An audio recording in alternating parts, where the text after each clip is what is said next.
Hello and hi everyone. यहाँ पर हम कवर अप करने जा रहे हैं हमारा क्या डिफरेंस, किस चीज का difference between the over subscription and under subscription. Over subscription और अंडर सब्सक्रिप्शन के बीच में क्या अंतर होता है बेसिक में, ये एग्जामिनर आप लोगों से क्या डिफरेंस के रूप में पूछ सकता है, आपको पता होगा। ठीक है, देखिए सबसे पहले यदि हम बात करें शेयर अप्लाइड, ओवर सब्सक्रिप्शन में क्या होता है, देखिए number of share applied is more than the share offered. मतलब क्या है, जितने लोग खरीदार है, अप्लाइड का मतलब होता है क्या है, यहाँ पर अप्लाइड से हमारा आशय है खरीदने वाले, आप लिख लो खरीदने वाले। तो यहाँ पर क्या है, खरीदने वाले क्या है, ओवर सब्सक्रिप्शन में खरीदने वाले क्या होते हैं दोस्तों, ज्यादा होते हैं।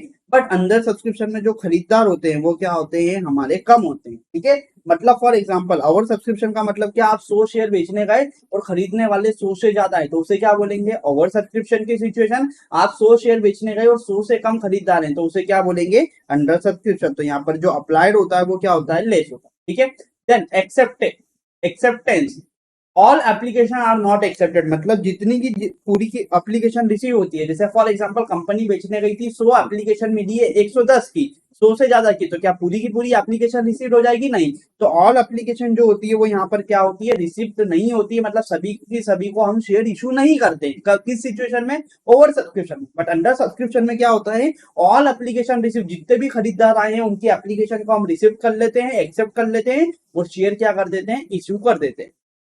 मिनिमम सब्सक्रिप्शन, ओवर सब्सक्रिप्शन के केस में जब खरीदारी ज्यादा है तो क्या मिनिमम सब्सक्रिप्शन का क्लॉज एप्लीकेबल होगा, नहीं। मिनिमम सब्सक्रिप्शन की सिचुएशन यहाँ पर क्या है दोस्तों, आएगी नहीं, does not face such a problem. Minimum subscription की प्रॉब्लम ओवर सब्सक्रिप्शन में आती ही नहीं है। बट अंडर सब्सक्रिप्शन यदि है तो उस सिचुएशन में कंपनी क्या कर सकती है, प्रॉब्लम फेस कर सकती है मिनिमम सब्सक्रिप्शन की। बट यदि कंपनी ने क्या कर रखा है, अंडर राइटर को क्या कर रखा है, अपॉइंट कर रखा है, तो ये सिचुएशन क्या होगी, अराइज नहीं होगी दोस्तों हमारी। क्यों, क्योंकि यदि कंपनी का मिनिमम सब्सक्रिप्शन होता है तो बचा हुआ जो शेयर होगा वो कौन खरीद लेगा, हमारा अंडर राइटर खरीद।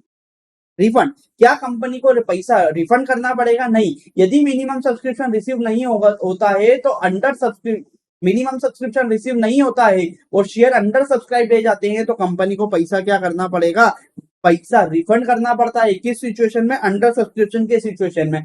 बट ओवर सब्सक्रिप्शन के सिचुएशन में कंपनी क्या करेगी, जो एक्सेस एप्लीकेशन मनी रिसीव होगी ना वही क्या करेगी, रिफंड करेगी। और कंपनी का आईपीओ जो है, यहां पर हम बोल सकते हैं आईपीओ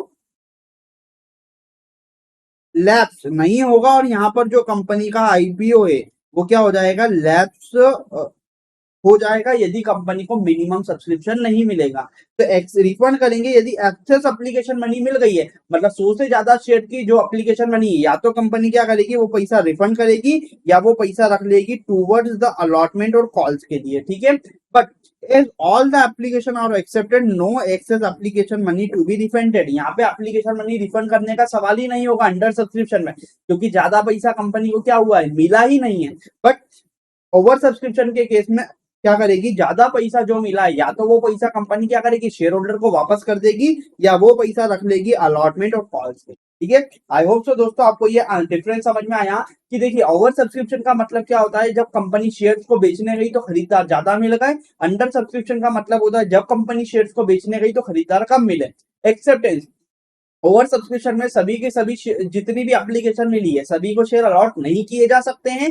अंडर सब्सक्रिप्शन में जितने एप्लीकेशन मिली है उन सभी को क्या कर दिया जाएगा, शेयर अलॉट कर दिया जाएगा। इसीलिए ओवर सब्सक्रिप्शन में सारी एप्लीकेशन एक्सेप्ट नहीं की जा सकती, बट अंडर सब्सक्रिप्शन में सारी एप्लीकेशन क्या की जा सकती है, एक्सेप्ट की जा सकती है। मिनिमम सब्सक्रिप्शन क्या है, ओवर सब्सक्रिप्शन के केस में मिनिमम सब्सक्रिप्शन की बात ही नहीं आती क्योंकि खरीदार ज्यादा मिल चुके हैं। अंडर सब्सक्रिप्शन के केस में मिनिमम सब्सक्रिप्शन हो सकता है और यदि मिनिमम सब्सक्रिप्शन नहीं मिला तो कंपनी को पैसा क्या है, शेयर होल्डर को वापस करना पड़ेगा। बट यदि कंपनी ने अंडर राइटर को क्या कर रखा है, अपॉइंट कर रखा है, तो मिनिमम सब्सक्रिप्शन की सिचुएशन अंडर सब्सक्रिप्शन में भी अराइज नहीं होगी। रिफंड, एक्सेस एप्लीकेशन मनी जो मिलेगी ओवर सब्सक्रिप्शन के केस में, मतलब 100 शेयर बेचने गई थी और 110 का जो पैसा मिला, तो जिन 10 शेयर का ज्यादा पैसा मिला वो 10 शेयर का पैसा या तो कंपनी रिफंड कर सकती है या वो पैसा रख सकती है कि अलॉटमेंट और फर्स्ट कॉल के प्रति के लिए। ठीक है, बट हमारा अंडर सब्सक्रिप्शन के केस में रिफंड का कोई क्वेश्चन अराइज ही नहीं होता क्योंकि कंपनी जितने शेयर बेचने गई थी उससे कम शेयर के क्या है मिले हैं, कंपनी को खरीदार मिले।